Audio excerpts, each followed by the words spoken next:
Okay, so it's me. I'm not showing my face. Not in this one, anyway. Um, I wanted to talk about my Meyers-Briggs personality type themadig. Um, I guess I've taken the test multiple times, and I'm an introverted, intuitive, uh, feeling perceiver, which means I live in my own little fantasy world a lot. Yay!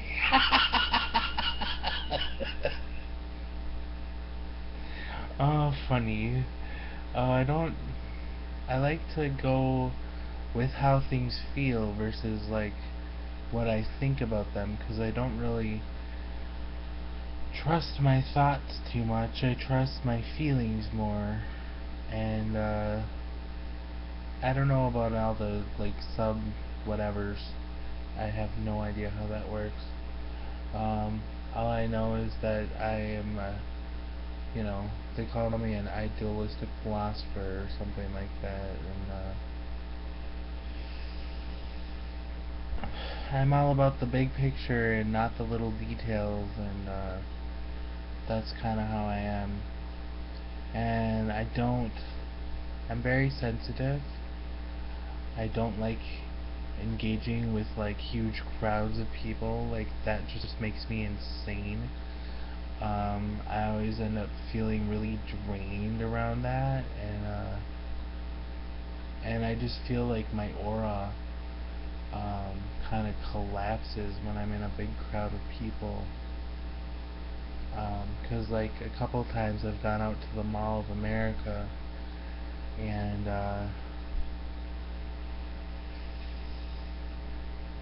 it's just like it's a zoo out there, man, and I hate it. Like I don't like being around like loads and loads and loads of people. I like one-on-one or one-on two or three or something, you know, small groups of people, small groups of friends, where I can be myself and not feel judged for being who I am. Um, I really don't like to judge other people, but sometimes I do. Like sometimes people just suck, and yeah, so that's kind of a thing, I guess.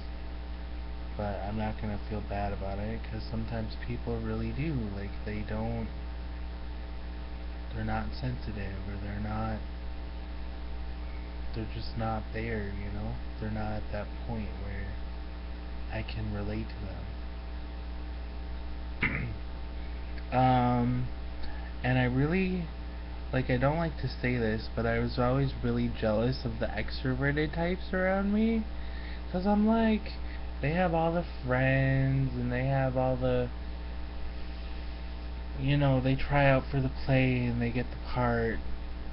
And, I remember one time I tried out for, like, South Pacific, and the dude that I was auditioning with, he liked my voice, but he wanted me to cut off all my hair, and I'm like, fuck that shit, I'm not cutting my hair. So he told me to come back when they're doing Romeo and Juliet, because in that the men all have long hair, I guess. So yeah.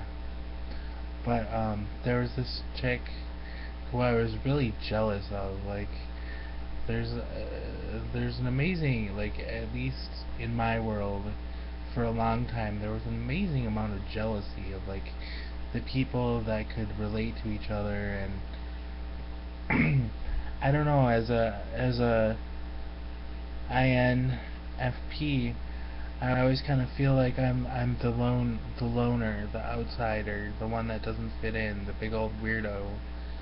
Um,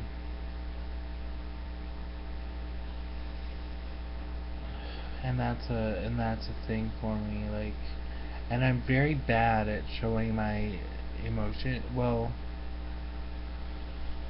my face will give it away. Like, you can tell when I'm angry or whatever. whatever, but like I'm not good at hiding my emotions, but I am not good at showing them either. I'm not good at like, hey, you're walking all over me, fuck off. I'm a doormat sometimes, Um, and I'm learning now not to be such a doormat, and I'm learning to reach out to people, and I'm learning to develop some healthy boundaries, and that kind of carries over into the work I'm doing now with adult children of alcoholics, um, where I'm doing the steps, and I'm taking personal inventory, and um, kind of seeing what I come up with. And I don't think it's bad to be, what I am INFP. Um, but I think the world is like, we're so rare, or we're so, you know, whatever we are. I don't know if we're rare, but the world doesn't like us because the world is dominated by extroverted people who think logically, and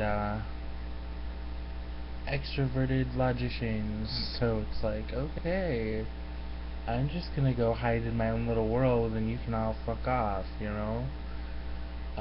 That's really what it's like to be uh, an INFP.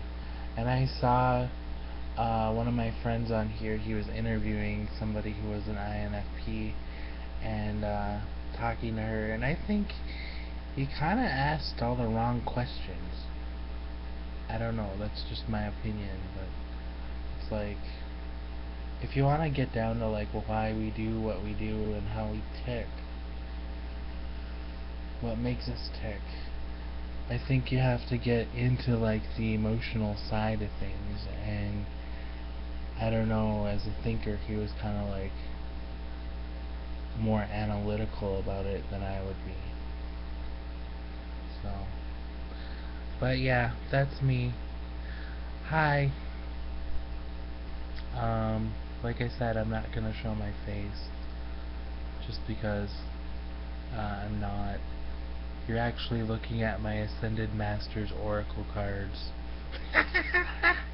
Yes, I started buying all these Oracle cards and tarot and stuff like that, and it's really awesome. Like, um, I have had weird coincidences happen with the cards, and one of the things that I had happen was I was talking. It's so weird. Like, I talk to dead people. I'm more comfortable as an INFP. I'm more comfortable talking to dead people than I am talking to the living. And it's crazy, but whatever. So, yeah. So anyway, I was talking to my sister who passed on, and I don't know if she was talking back to me, but I kind of felt little ticker tape ideas coming into my head that weren't mine. Or maybe they were, I don't know. I don't know how the mind works when it's engaging in that kind of interior, I don't know, I would call it interior masturbation, but it's kind of like bad like that, I suppose, but whatever. I live in my own little world. I live in my head. I live in my heart. Um, and I don't get out very much. I don't reach out to people as much as I should. But I'm good at finding safe places where I'm welcome, and actually I'm really good at finding places where I'm not welcome too. And I made a rule for myself where I'm like, I don't go where I'm not welcome. And so I actually left some things behind in that sense of, I didn't feel welcome in a certain place. So I was just like, fuck it, I'm not coming back here. And I'm finally at the point now where I can be myself. I can have boundaries with people and not let them walk all over me. And I basically can tell them to fuck off when I need to, you know what I'm saying? But it's really hard for me to interact with like the logical people of the world because I'm so emotional. Um, and people don't always understand why I feel the way I do. And like, I had one of my friends tell me, like, I was talking to him, and I'm like, I said a bunch of things to him, you know, because I felt like he was being condescending towards me, and I'm like, hey, Yoda, stop calling me grasshopper. You don't know more than I do. You're not wiser than me. I'm smarter than you, and I'm wiser than you, and just deal with it, because I am. And I'm not one of those people that's like so jaded where I'm like, oh, the world's just gonna out to fuck me or whatever. I'm an idealist. I don't see the world that way. Um, I believe in the goodness of people. Definitely. Like, I believe at their hearts people are good. And, and it's kind of my job to go and draw that out and go and work with that, work with those ideas and those people, and um, I don't know, I kind of feel called as a healer too, like help people heal mentally and emotionally from trauma. Uh, so that's a whole nother bag of chips that I gotta open up later. But anyway, I just wanted to like introduce myself and say, hey, I'm an INFP, and I think the mantra for INFPs is nobody understands me. What the fuck? Nobody gets me at all. And I don't know. Occasionally, though, I end up connecting with people, and it's really powerful. Like, I have really powerful connections with certain people, and I really appreciate them. You know. So, but anyway, that's kind of all I wanted to say. Thanks for listening. Bye.